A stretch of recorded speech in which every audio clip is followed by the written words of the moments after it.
Welcome to Discussions of Music, Healing, and Consciousness with your hosts Chris Noble and Bill Peratzman. In today's episode, we're talking about selecting music to mirror and support your consciousness.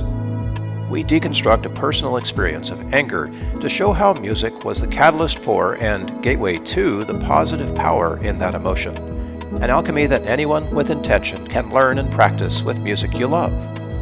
We also discuss the subtleties of atmospheric or ambient music, the power of long, low tones, and some of the tools you can find on the internet to unlock your personal response to frequencies. Along the way, we name names. Music is personal, and a specific music may work in completely different ways on any two of us. The journey through anger is a beautiful one, and you're invited along for the ride. We'll be talking about all that and much, much more, as always in these open conversations, here on Discussions of Music, Healing, and Consciousness. So, 3, 2, 1. Action Jackson. Yeah. Dang, do you remember him? You know Action what? Jackson? It was because it was referenced in a comedy show that I watch. So it's one of those like references that has lived on through other shows referencing it. But yes, I just think it's a fun name. Do they still have Mr. Bill on Saturday Night Live? Again, Remember I him? know more about him only because of Steve Carell in Right. The Office references him. Yeah. So yeah, yes and no. One of my customers gave me, the little wire guy. Mm-hmm. And so I've been Mr. Bill to them forever. Mr. Bill. Oh no. Oh no. All right. So today, what do you want to talk about today? So we've talked about like levels of consciousness in music, but it might be helpful, I think, to talk about like genres or specific songs, or just sort of like pull out examples to link things specifically together.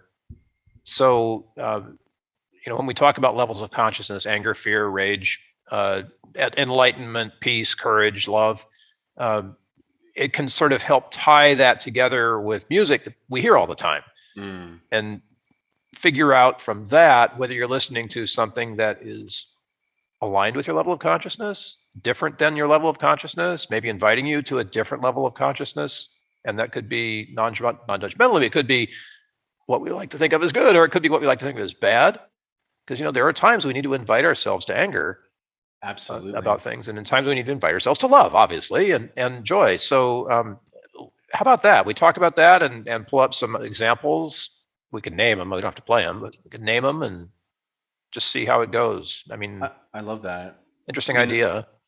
I think it's the first thing that really popped into my head when you were saying that, Bill, is that, recently I needed to feel anger for something that was going on in my life, because when you can feel anger with temperance and with a perspective, a higher perception, which is when you're on your spiritual journey, that's typically one of the main benefits, or one of the main kind of things, is that you get perspective. When you're in an emotion, you can still kind of have that bird's eye view of the emotion while you're in it. And with anger, I needed to feel it, because then it gave me energy to express my truth in these different situations. And that ultimately was a really important thing. I needed that. So anger was an important emotion. We don't want to negate any of the emotions. And I think sometimes, obviously, when we want to feel love and feel all those, okay, great, let's listen to music that feels that way, that makes you feel that way. But I went through some old music that I used to listen to in high school over the weekend, and it really helped express that anger for me. And I think there's a couple of thoughts that I was having, which is, there's certain music that is at a level of consciousness, let's say it's at a vibration where it's been created with a level of awareness, or it's been created with a level of love or higher vibrational emotions. So can we kind of say like healing music? Sure. Just whatever that means to you, right? Yeah. I mean, it could be ambient, it could be whatever, but healing music.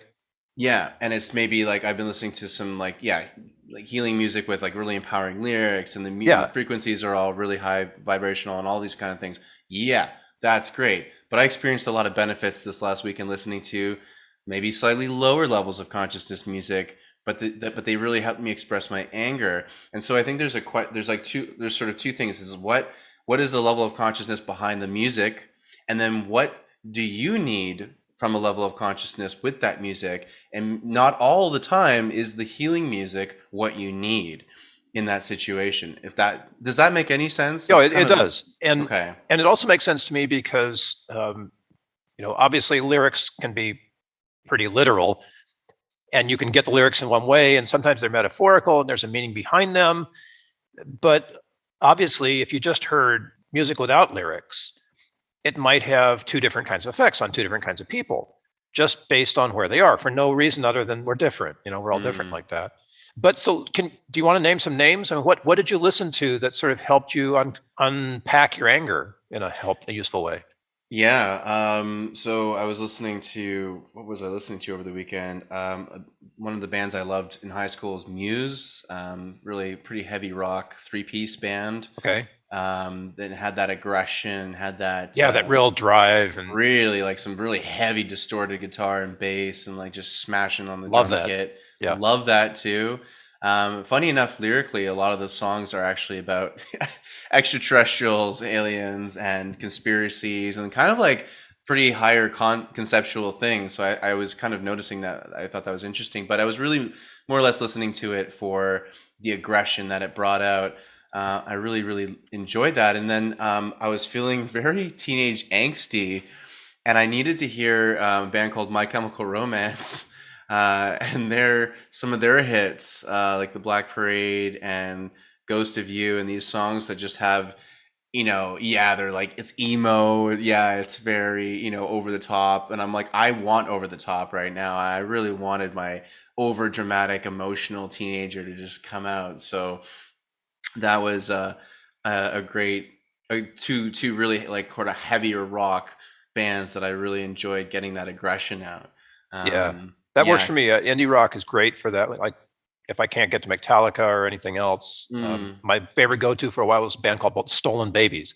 And we all have our favorite, like this little tiny corner of the world where all these amazing rock bands hang out. Nobody wants to be publicized. Nobody, it's all like underground, and your cachet is how unknown you can be. Yeah, right. Right. But that music, so I resonate with that. Because it's such an incredible, visceral, like I hear it in my gut. Does that make any sense? Yeah. It's not head music, although you get it there too. But it makes my internal organs jump around. Yeah, and I think another thing for people to consider too is the and I know you work with this a lot, Bill, is like, what is your affiliation with those songs and that music? Like, what's the nostalgia? What's the for me, because there is so much nostalgia, and I was feeling a lot of the teenager emotions this weekend. That's why I needed that, and it had extra oomph to it, because I was like, yeah, I need this. Thank you. Yes. Oh, I so get that. Right. And of course, adolescence is where we sort of form our musical palette. Mm-hmm. And I didn't get to Stolen Babies until I was maybe in my 50s. It was later in life. Metallica was earlier, of course, in life. But right. I love how it gets in there, and we go back to it. Sorry, go ahead. No, I was just saying, my teenage angsty music is all classical, which is what I was doing at the time. So I love that.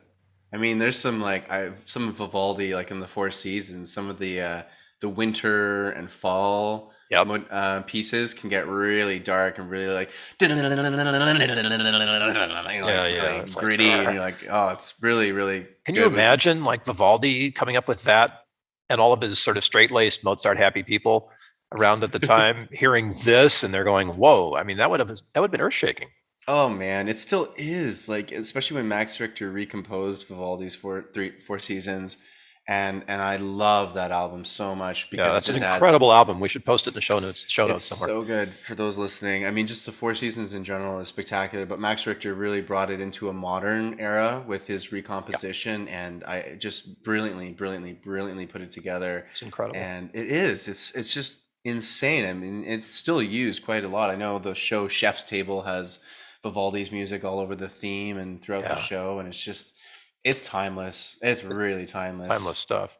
Interesting they'd choose, well, I don't know if they chose the same one, but the music that we're talking about, this anger music, I've been paying attention in movies to see what, music they use, whether they go out and grab something from the known music, or they have it composed to support emotions. And I haven't found any recognizable anger music recently in movies. It seems like it's all composed for the purpose rather than bringing in some known association, right? And so I'm curious, where it went from there with you once you connected with the teenage angst anger, what happened next, right? It's a good question. So then the journey went from the anger. I got to express the anger, and then I wanted more heartfelt, like compassion and also expansion. So then I listened to because like the anger is good, but I didn't want to feel it all the time. I was like, I was able to, I got it out. I was able to work through that. You moved it, right? I moved it. And that's what, energy or emotion, emotion, energy in motion.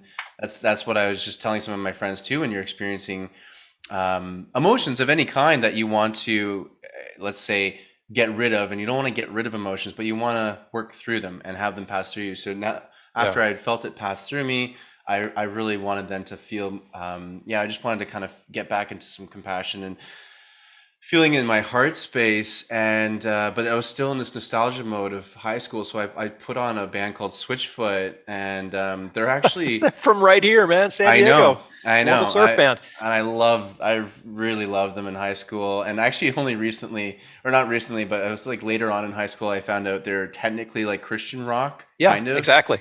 I didn't know that either. I didn't either, because their lyrics are and I like that about them, is their lyrics aren't like overtly Christian or anything like that. They're just very and even looking back, like yesterday when I was listening to them, I'm like, wow, this is really empowering and really uplifting. And songs like we were meant to live for so much more, or like just so many, like I dare you to move, and like all these very empowering, gorgeous lyrics and melodies, and they were a good example of like melodically and lyrically, I felt like they were both together putting out a message of hope, a message of unity and love.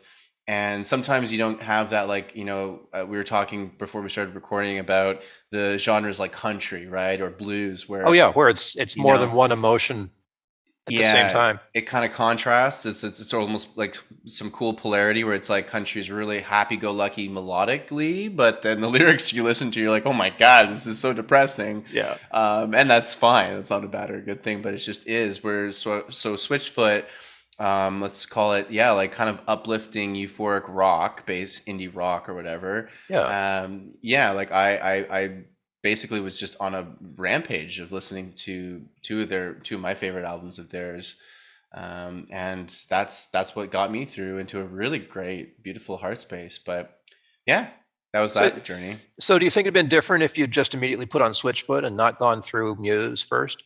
I think it's a really good question to ask, and I think you're absolutely right. It needed to go through that journey to open up the space. I've been learning through my new recent wonderful romance and relationship how much it was important for me to have gone through all the work previously to meeting her, to open up my ability to even feel the love, to even feel those things. Like it's so important to create space for new things, new emotions, new sensations. And if we just try to keep adding it on, but without dealing with the previous things, then there's nothing to add in. There's no room. You have no space. So I needed that aggression from My Chemical Romance and Muse and all that stuff to then lead into this, Switchfoot. And I think I was listening to The Fray as well, and a bit of their piano rock melodies and stuff, and needed it. And then that's what allowed me the space to then feel. And my God, did I feel a lot when I started listening to them, and I was getting really emotional and in a beautiful way. And it was, my God, the music is powerful. Right? I love giving myself to music that way. I'll start with your anger one, because there was a time a month or so ago where I was pissed, man. Something had triggered me and I had to let it go. And the best way I know to do that these days is just to blast Metallica. Yes. Not under the headphones. I needed the room sound, right? And so I did that, and I pissed off everybody else in the house. It only took about 10, 20 seconds. But in that 20 seconds, I was done. You know, I had the release of all that anger back to a place, you know, where I digested it fully and I was ready for the next thing. And of course, I'm running out, what the hell? You know, it's like, turn that. So I did. And I was fine. Now, the sad thing about that is I hadn't a soundproof room to do it all in, right? And there was some, you know, there was some collateral damage along the way, which I've learned I have to be careful, you know, when I'm doing that. It's not in the car or something, you know, so I have to be careful I don't affect other people as well. But it really worked, man. And I was ready for whatever I forget what the next thing was right now, because the release from that was so beautiful. Well, yeah, because it creates that space, right? And Completely. it's like a deep clean. You know, sometimes you need that aggressive, distorted guitar, or Man, and it was instant. Mm. I mean, it was instant. Like 20. I only got, you know, a few seconds before everything came down, falling down around my shoulder. But you know, it was instant and it was gone. And I had the residual. Okay, I have the power of this. I can use this power right now.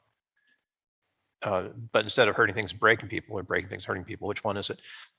You know, I was able to turn that power, that energy around for something else. And you know, the thing that is interesting as you were telling your story, remember we were talking about the Hawkins levels and how courage is sort of the central place there.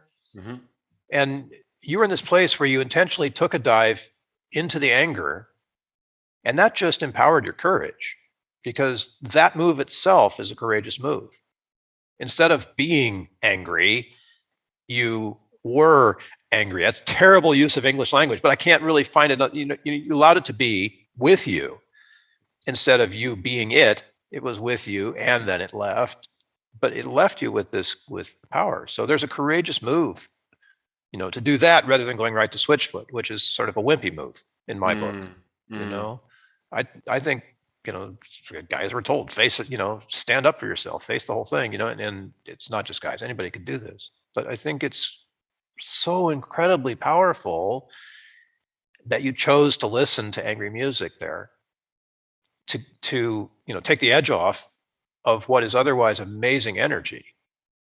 And then, dude, you use that energy for love. Hello, people.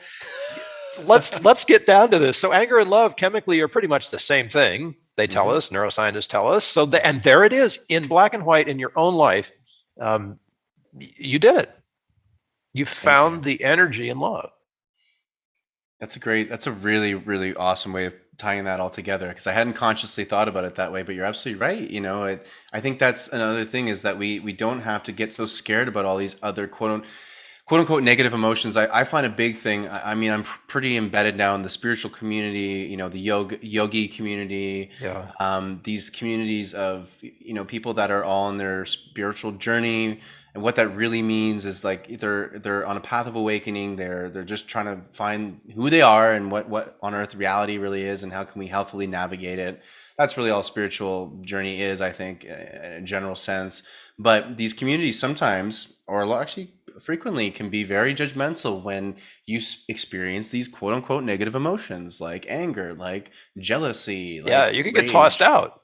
Well, we're not angry around here, Bill. Off you go. Goodbye. Well, how many times have you heard, like, good vibes only, man, good vibes only? And I'm like, well, how about all the vibes? Because we're multifaceted humans and we do experience these things. And if we shame ourselves for experiencing this anger, for example, well, what the heck's that really doing? You know, seriously, that's not helping you or anybody, because then you can't move through it. You can't process it. It's only going to stay stagnant in your body. Yeah, you've just pulled it closer by shaving yourself.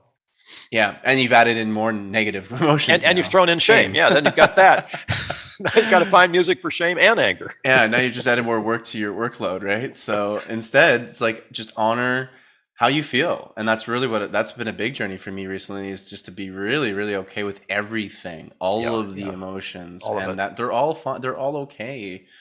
You know, we need the darkness, we need the shadow, you know, to have the concept of light and the concept of positivity. You know, you need the polarities. They're there for a reason. And it's not a binary reason, right?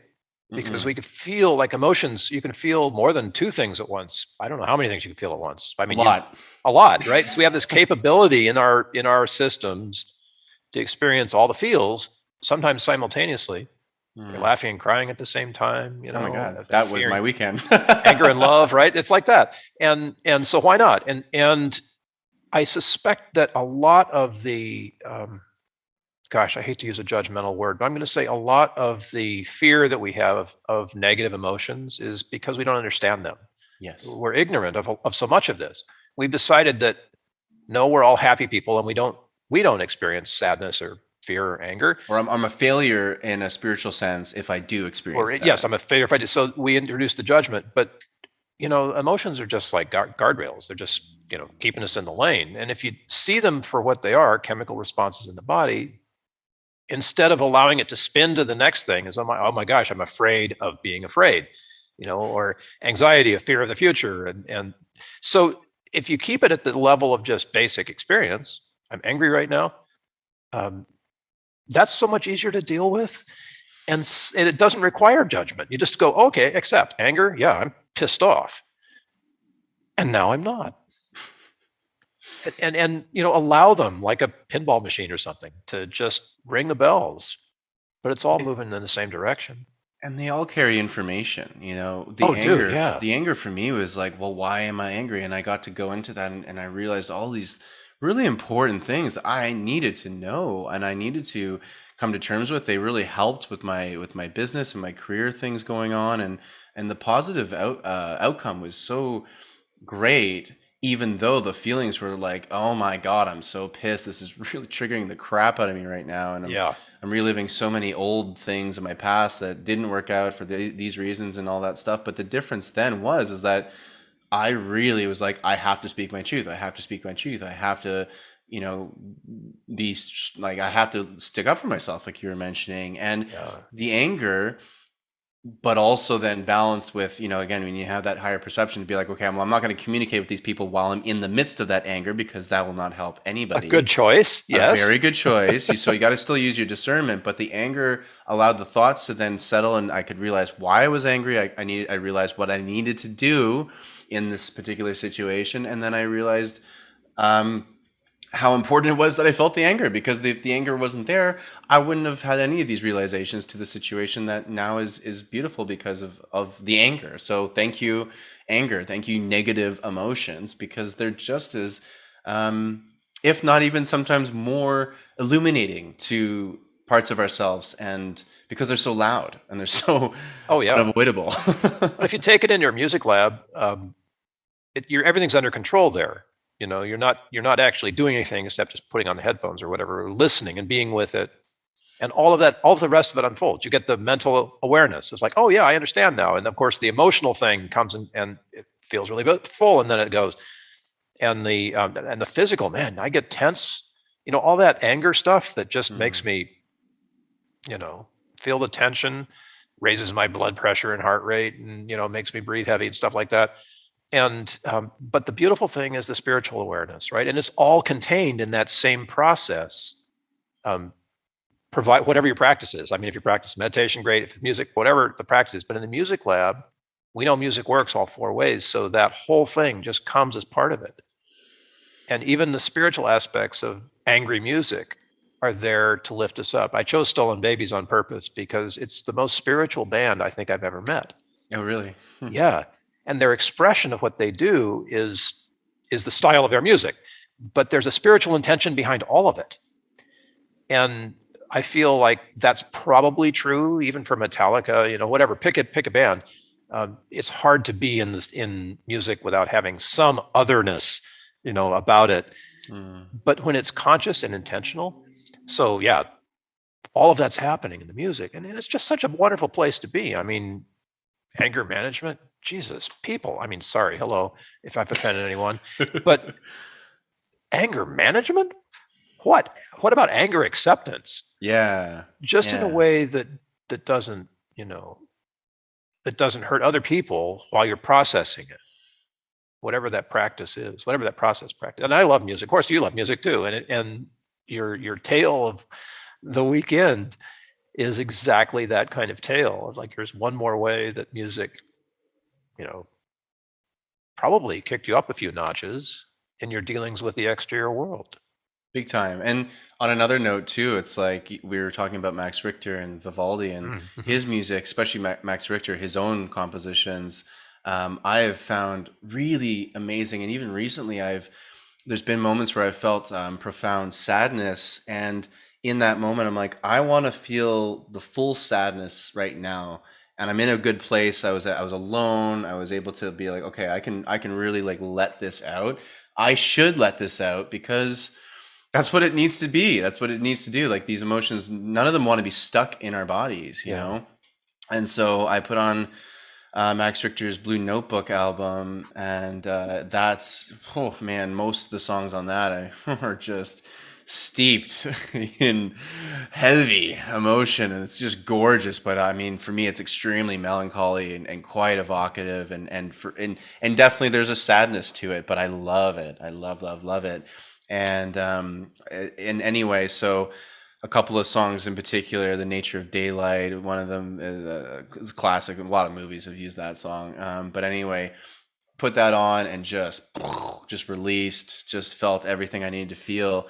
And once again, after embracing these lower vibrational emotions like sadness, I felt fantastic. And again, I had epiphanies and realizations that came from the sadness. And I was like, thank you, sadness. Thank you so much for giving me this information. Thank you, anger. Thank you for giving me all this confidence and all this like, energy that I can speak my truth with and have all these realizations. Like our emotions are so important, all of them. And it's just a matter of now like getting to a point where we can listen to them. And music is such a great, almost like a container, to like a sonic container for your emotions. And you just get to sort of, I think of yeah. it as the alchemists.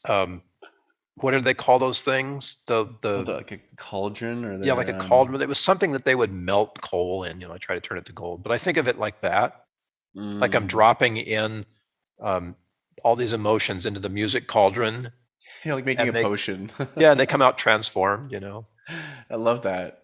Yeah, it is a form of alchemy because alchemy is just transformation essentially, and that's what happens when you go through these emotions is you transform yourself each time if you're conscious about it, if you're literally aware of it happening, and I think Okay, that's the so yeah, biggest thing. let's talk about that Hmm. because um, my big advocacy project is helping people be more intentional about the music. And I know we've talked about this before, a different level of awareness when you're at a concert versus listening to background music.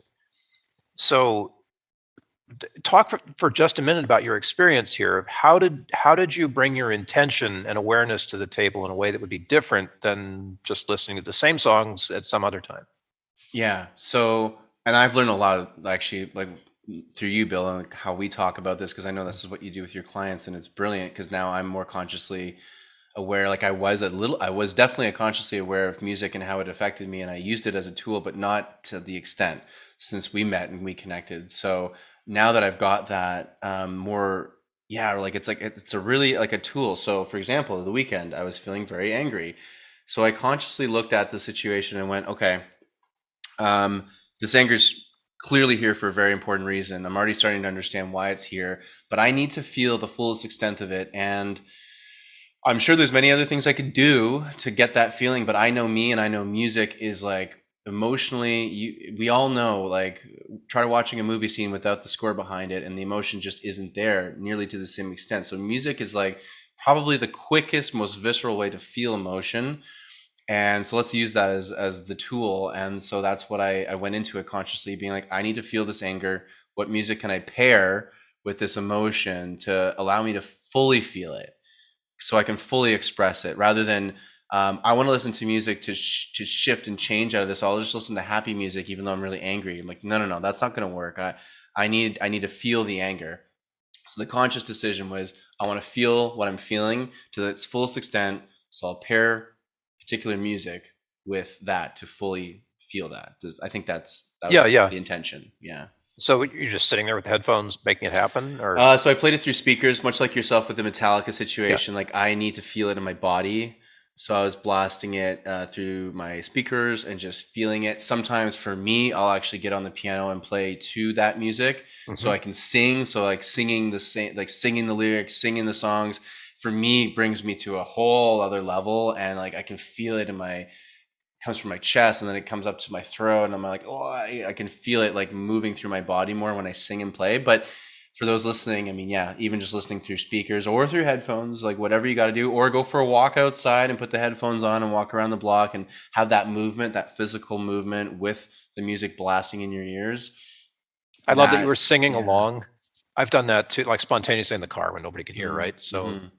I love that you're singing along. Okay, so sorry, go ahead. No. So actually, on the singing alongside, I took that to a next level where I knew I had a 15-minute drive from my girlfriend's apartment downtown. So I had a 15-minute drive back from her place to my place, and again, I was feeling a lot of these emotions at that time. I was through the anger, and now I wanted to feel. I wanted to feel something more connected. I wanted to feel something, not necessarily like pure love, but I wanted to feel something that uplift. I wanted to Yeah. get that feeling. So I put on Switchfoot in the car and just started blasting that. But I knew I was in the car, so I could belt louder than I even feel comfortable doing in my own apartment.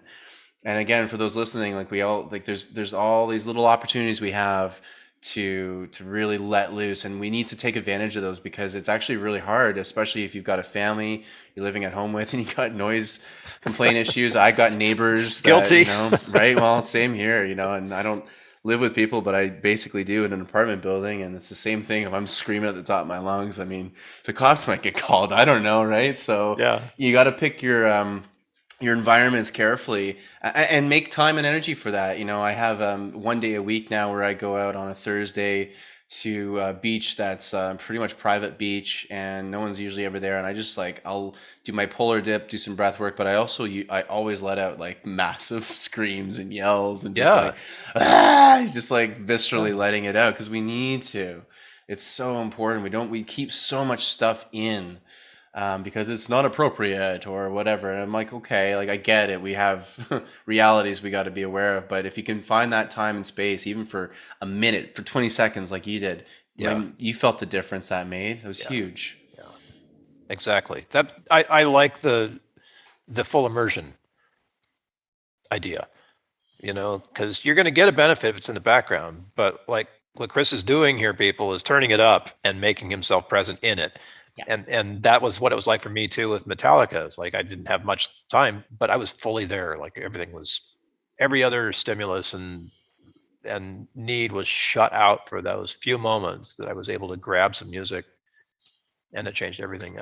That the wonderful plastic nature of our brain is so amazing this way, because I think if you start to practice that like that, then you'll naturally gravitate toward that and be able to quickly be in full presence with whatever the musical stimulus is that you need Mm-hmm. to digest what's going on. And I be very careful here, because I don't want to hurt any of the meditation people who are out there, but this process of being dynamically engaged in really powerful music has the same effect of clearing one's mind, and sort of stopping everything that you get when you're in silence and meditation. And I can say that because I'm a terrible meditator, but when I tell people what it's like to play the piano, they say, "Oh, that sounds like meditation." I'm like, "Oh, that's cool." Because it is, totally. Because it is, right? It's a practice. It's a mindful practice or whatever. It's a holistic. What are we going to call this stuff? It's not just mind anymore. Oh, it's so tough. You're right. It is our consciousness at the end of the day. I mean, what I love about music is its meditation. What meditation in a sense is focusing on one thing and being extremely present with that one thing. And meditation, you're focusing on your breath typically. It's so that it shuts off your mind, and that you can experience the sort of no thoughts. Well, when I'm doing my best musical creations, there's no thought happening. Yeah. That's when you know you're in flow, is when there's really no thought. So there's so many things that are meditative. And one last thing too that I experienced with this conscious music, like listening to music consciously with an intention to feel a certain emotion, I also put on some like really heavy trap and dubstep dance music, and a couple weeks back, and just cranked that and danced to it and felt so good. Oh my God. Just like a 3-minute little dance party I had in my living room. Needed it. I don't forget what I was even specifically moving through. It was not as intense as anger, but it was I actually really don't remember what I was moving through emotionally. That's how well it worked. Yeah, But exactly. but the dance. So dance is another thing, like dancing, that movement of your body, and really like allowing your body to quite literally shake through and shake out those emotions through the music is another thing. Like we said, singing with the music is great. Well, so is dance and movement, right? Yeah. And so on the other end of the scale, then there's 40 hertz. So I'm working on this project, and it turns out that 40 hertz, for people who don't know, is basically, what is it, E4 or E1, E2? Actually, It's a so low yeah, E on the piano. It's like yeah. way down there.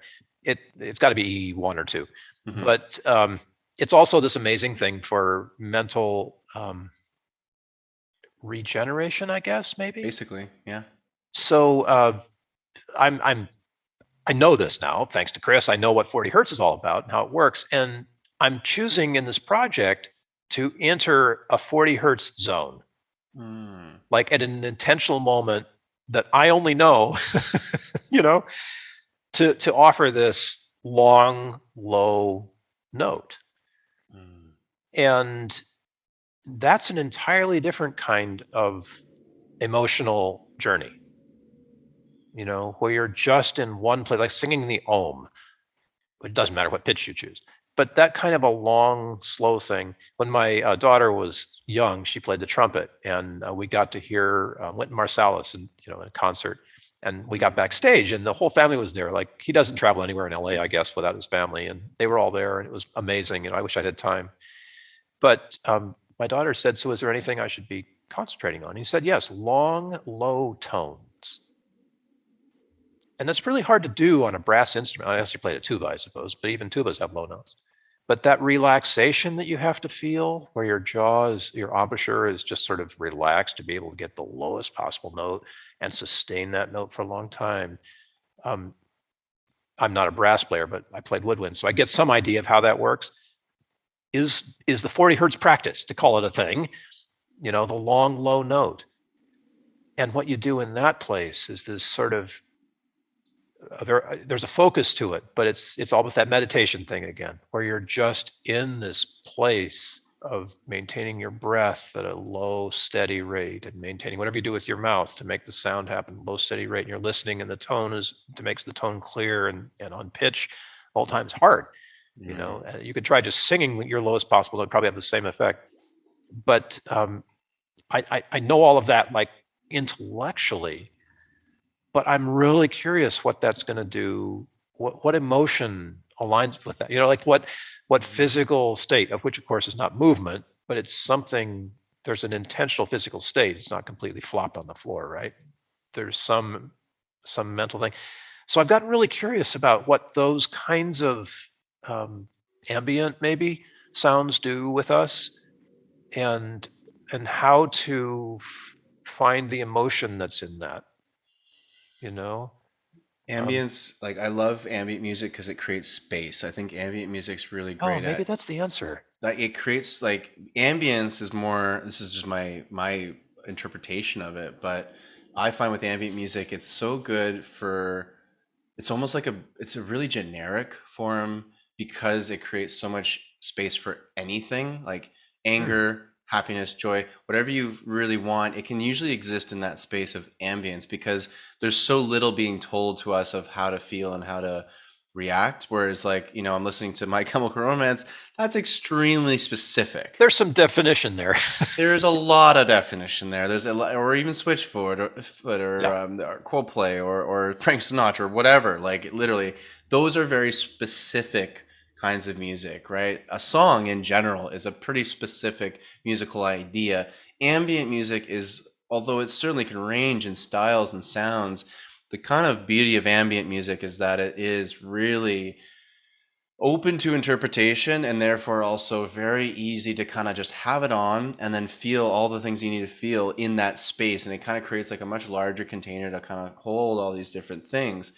And then you're talking about these low notes. Well, that reminds me of the drone effect, right? When you have like in especially classical Indian music, but just in general with a lot of meditation music, certainly something I use a lot if I want people to literally zone out and go out of their mind to out into other realms of consciousness, or just to really relax them and start to have like allow them to go on their own journey. A drone is great, and for those listening, really a drone is kind of similar to what Bill's saying. These long drawn out low notes, but it never changes. It's not like a couple of different ones. It's the same note the whole time for like there's hours perhaps, yeah, like however long it needs to be. And there's other things happening in the mid and the high frequencies perhaps that change and evolve, but this low frequency is always the same.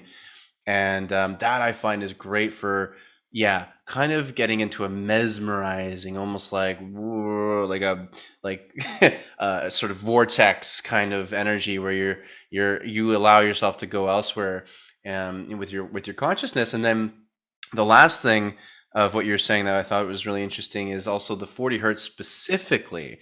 The actual frequency of 40 hertz is its own thing, and we've talked about that in other episodes before, but that's a really low vibrational frequency, much like the reason why we feel so good at concerts, especially maybe at a dance concert with that heavy bass. Like there's a lot of people who just love, a lot of people who just want bass. They just want that bass. Why? Because it's the whole body just vibrates. It's all about that bass, don't you know? It's all about the bass. So it's because your whole body gets to feel it, and it feels fantastic, and it likely moves a lot of things because it's vibrating, and we're all in vibration with quantum mechanics and everything like that. So I think that's ambience is really interesting. I'm glad you brought it up because it's kind of cool. Like I hadn't thought about it that consciously, but I think it holds space for everything. I love the long low note versus the kick drum. So with that kick drum, you get the energy of the strike and the reverb, and you could be hitting a drum that is tuned to 40 hertz and have a completely different effect than if you were just listening to 40 hertz. Like I would probably not be very good at math on the dance floor, which makes it, guys, if you're listening to this, it's hard to dance, right? Unless you're a natural, it's hard to learn to dance. And it's because most of us have to think about it while we're getting this great musical effect that is not about thought. Right? Ironically, the music of dance has nothing to do with having to think about how to make your feet move. But long low tone, the same perhaps pitch, is all about the mental, right? The intellectual. Oh my God. And it really affects our brains, like as we know through the study that these small studies that have been happening with 40 hertz, and my own experiences still to this day, like even a couple of nights ago at this party, I was talking about the 40 hertz stuff with the guy, and he just he really also identified with this 40 hertz music from the side effect that I've been finding. Yeah, not only does it help with your mental and cognitive repair and improvement, but it also really seems to help people sleep. And funny, I love these quote unquote side effects that come out of these things with frequency. I mean, my God, what can't sound do? I mean, I think it can literally do anything. And we're just finding with 40 hertz that it's not only great for your brain, and especially if your brain's deteriorating with Alzheimer's, dementia, Parkinson's, but also if you got insomnia, try going on to, here's a fun experiment for those listening. So this is what I did, is you just go type into Google or Ecosia, ECOSIA, great search engine. Every time you use the search engine, you plant a tree. So it's really, really nice for our planet. But anyway, go into a search engine and you type in tone generator, online tone generator. And it's easy. You go on and then you just type in the frequency you want. So type in 40 hertz and then just put it on and just, I don't know, play it for 5 minutes and see how you feel and experiment with that. Play it through some speakers so your whole body can feel it, because that's really powerful and really nice. And I'd suggest setting an alarm on your phone first. Because when I tried this for the first time, I was gone. I could not get out of it, man. Yes, and I was listening to Chris's music. So it's what, 2 hours? I think so. Yeah. It's long. And I was out. And it felt so good later on, like when I finally managed to drag myself back to consciousness. It's like, whoa, what just happened here? Oh, that was cool. So set an alarm. Set Otherwise, an alarm. Do not drive. I gotta do be not very clear drive. too. Do not do Yeah. any of this in the car while you're Yeah. doing any form of exercise. You might faint or fall over. Yeah. So yeah, be definitely be mindful of that. Be But mindful. it's so funny. But it's so good. So I'll put that in the notes. So online tone generator, because literally then you can play with these frequencies. Yep. Have fun with that. And, you know, we talk about vibration here and high vibration, low vibration, and how high vibration is kind of what we're all after. And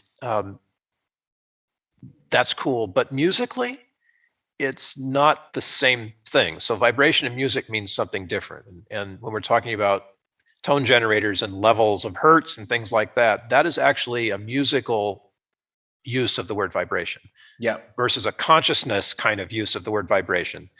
Um, and just keep that in mind as you're thinking about this, because you can get tripped up by the terms if you're not in the right frame of reference. So use the same word, but be careful because it means different things to musicians like Chris and me than it does to uh, consciousness people.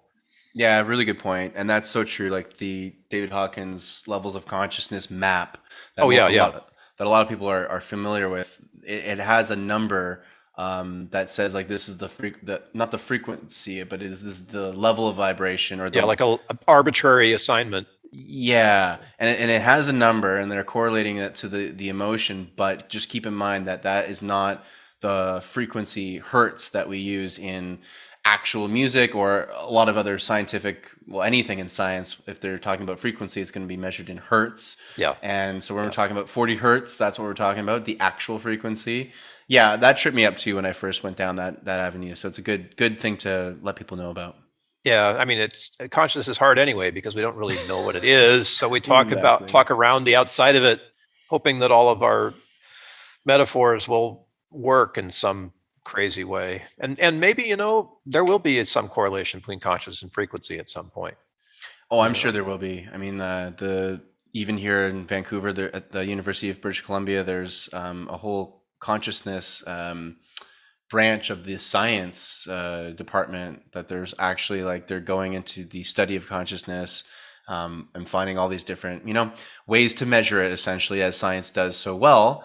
And I love it because yeah, like you said, I think we're already in this new world of understanding the things that we would call spirituality. Well, science is spirituality as well. Science, all it's trying to do is understand what is nature, what is reality. Well, that's all spirituality is doing too. They're Exactly, just right? doing it from the non-material side, and science is the material side. So Yeah. eventually, not too far from now, I think they're both going to fuse, and we'll have better language for it. Seriously. The more they go down the road together, like the closer it gets. Oh Science yeah. by observing what it can see and sometimes inferring what it can't, and spirituality through philosophy and the reasoning endeavors of the mind to be able to say, well, if this, then that, you get to a place where they look very much the same. Oh my God, identical. I mean, quantum mechanics, the first experiment they did, the double slit experiment, literally showed that the particle would either turn into a particle or a wave depending on if someone viewed it. Meaning that that whole, if the Meaning, it's your fault. yeah, No, it's it's your your fault. No, it's your fault. no, it's yours. Well, and meaning like these things we hear in the spiritual community, like, oh, you create your own reality. It's like, yeah, that's BS. It's like, well, actually, according to science, it's not, because that double slit experiment shows that by observing something, you literally change it into a physical particle or a wave. So yeah, we do completely create our own conscious reality, and that's why going back to what we were really talking about in this episode, which is that all of the emotions are important. We're all here to experience. We're here to experience, period. End of story. Yeah, yeah, Whether we put on a label of it's a bad experience or a good experience, that's our prerogative. But yeah, the whole point of us existing is to literally experience what it's like to be Bill, what it's like to be Chris, what it's like to be a leaf or a rock or a butterfly or whatever. It's all just to experience. So we just got to embrace all the things, and the more we embrace it, the easier it becomes to move through it. It doesn't become so heavy and so difficult and so really traumatic and whatever. It's actually quite beautiful. I enjoyed the sadness and the anger. It was powerful. I think it makes sense to restate the obvious, perhaps, but so it's clear. That's not about really, is this genre of music the right genre to use for X? Because that's individual. And I want to honor the individuality of all of us who love music in that way by saying, no, you don't have to use Metallica if you're angry, right? It would be wrong of me to say that. And in certain parts of the musical therapy world, it would be unethical to tell you what music to use, because the most powerful music is the music you love. It's going to be individual for all of us. And if your anger music happens to be, Wagner or Metallica, whatever, it doesn't matter, as long as you are clear on that for yourself, right?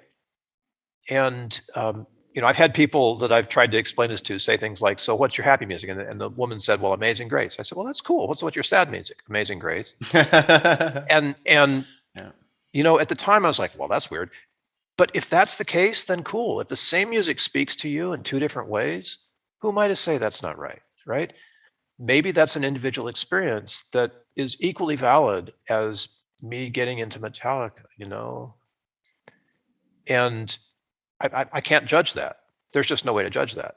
But there is an incredible way to accept that. And the acceptance of that builds community and does so much more that's so cool versus squaring off and having a crowd full of Metallica people and a crowd full of Wagner people and then both screaming at each other for not being right, No, I haven't got time for that. This is music.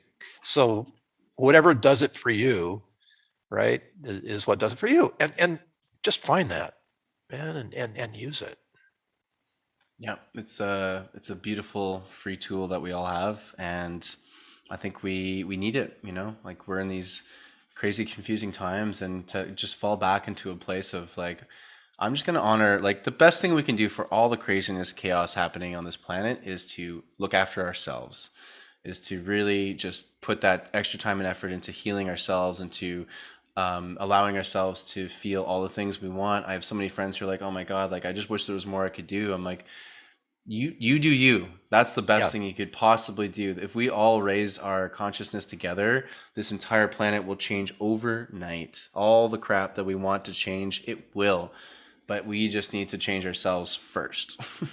And hey, if you're listening and you're going, how? Chris and I are in the business, and you can contact us through the information that's in the show notes. And there's so many people out there who are involved in doing this right now. Just everybody do that. If you want to know more, find us, find anybody that's, looks like they're reliable, because, hey, this is music. It's free to everybody and it works. And it's really incredible when you put it to work. It's a great point.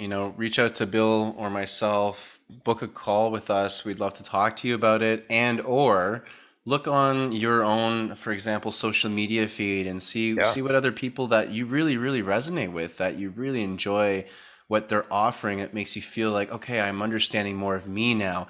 Those people, reach out to those people, book a call with them too. It's not like it's as Bill was saying, it's the music. It's not, who are we to tell you who's the right person for you to work with? You will know. And so you just got to go out there and start to, what's the term I've heard before? You are the sum of the 5 people you spend the most amount of time with, right? So get really conscious with who you want to learn from and who you want to connect with, and just kind of follow that. That's so well said. I can't think of anything more to add here. So, so then we'll finish it off. Let's finish it off. I mean, do we have any? Everybody sing Om. No. Everybody blast some metal. Yeah, blast your favorite music after listening to this. Throw on maybe one song that you just know you want to crank up and have a time, dance, sing, or just lie down and absorb it, whatever you want to do. And let us know how that feels. Yeah. Lean on your horn, man, if you're in traffic right now. Just lean on your horn. Say, I got this. That's it, right? Okay, we really better end this. Okay. Thank you for listening in on our conversation and for taking time to show your appreciation with a like, share, or subscribe. Discussions of Music, Healing, and Consciousness is a practice of spontaneity, and we welcome your comments, ideas, and questions. There are ways to connect with us in the show notes, so let us hear from you. Until next time, this is Bill Protzman along with Chris Noble wishing you great musical health. Samara Huchaya.